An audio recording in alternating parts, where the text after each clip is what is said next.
നമസ്കാരം പ്രിയപ്പെട്ട പ്രേക്ഷകർക്ക് കേരള ഗോൾഡ് റേറ്റിൻ്റെ പുതിയ എപ്പിസോഡിലേക്ക് സ്വാഗതം. സ്വർണ്ണവില അതിഭീകരമായ രീതിയിൽ തന്നെ കുതിച്ചുയർന്നുകൊണ്ടിരിക്കുന്ന ഒരു സാഹചര്യത്തിലൂടെയാണ് ഇപ്പോൾ മാർക്കറ്റ് പോയിക്കൊണ്ടിരിക്കുന്നത്. പ്രധാനമായും കാരണം പറയുന്നത് ഇപ്പോഴത്തെ യുദ്ധ സാഹചര്യങ്ങൾ തന്നെയാണ്. യുദ്ധ സാഹചര്യങ്ങളാണ് സ്വർണ്ണത്തെ വലിയ രീതിയിലുള്ളൊരു കുതിച്ചുകയറ്റത്തിലേക്ക് തുടർന്ന് പോകാനുള്ള ഒരു കാരണമുണ്ടാക്കിയിരിക്കുന്നത്. പ്രധാനമായും ഇനിയും സ്വർണ്ണവിലയിൽ വലിയ രീതിയിലുള്ളൊരു വിലക്കയറ്റത്തിന് സാധ്യതയുണ്ട് എന്നാണ് നിരീക്ഷകർ പറയുന്നത്. കാരണം ഇപ്പോഴത്തെ ലോജിസ്റ്റിക് സംവിധാനങ്ങൾ യുദ്ധ സാഹചര്യത്തെ തുടർന്ന് തന്നെ ലോജിസ്റ്റിക് സംവിധാനങ്ങൾ അവതാളത്തിലാവുന്ന ഒരു ഘട്ടത്തിലേക്കാണ് ഇപ്പോൾ പോയിക്കൊണ്ടിരിക്കുന്നത്.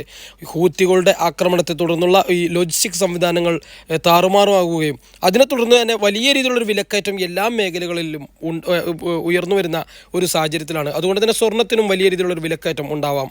ഇന്ന് 25/12/2023 ഗ്രാമിന് 5820 എന്ന വിലയിലും പവന് 46,560 എന്ന വിലയിലും തന്നെ തുടരുകയാണ്. ഇന്നലത്തെ അതേ തന്നെ വിലയിൽ തന്നെ തുടരുന്നൊരു സാഹചര്യത്തിലാണ് ഇപ്പോഴുള്ളത്. വലിയ രീതിയിലുള്ള വിലക്കയറ്റം ഒരുപക്ഷെ നിലവിലുള്ള റെക്കോർഡും ഭേദിച്ച് ഒരുപക്ഷെ 60,000 എന്ന വിലയിലേക്ക് കുതിച്ചുയരാൻ സാധ്യതയുണ്ട്.